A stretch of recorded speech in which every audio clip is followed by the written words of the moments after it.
And then Allah continues, Subhanallah. وَلَكُمْ فِيهَا مَا تَشْتَهِي أَنفُسُكُمْ وَلَكُمْ فِيهَا مَا تَدَّعُونَ. Beautiful. Allahu Akbar.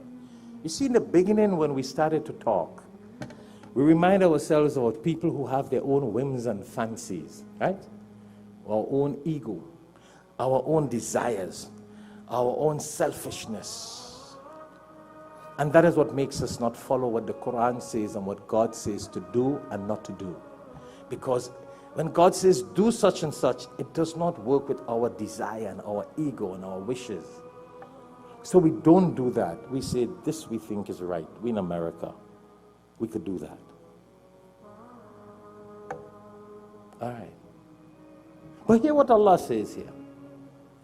When we do what Allah says to do, and we stay on that straight path, and keep away from what Allah says not to do, Allah says, then not only angels will be our bodyguards. Go home, brothers and sisters.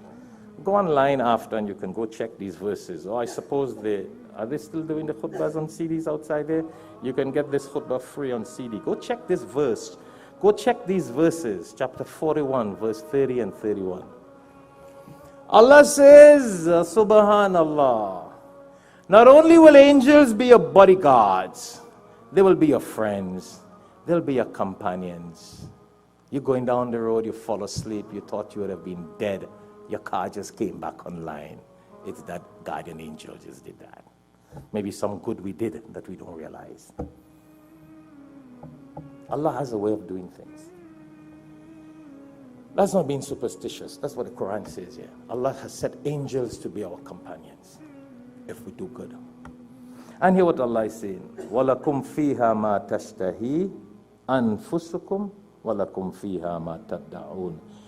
Not only will the angels be bodyguards and companions, Allah says, but whatever you wish, and whatever you desire, and whatever you ask for, it will be granted.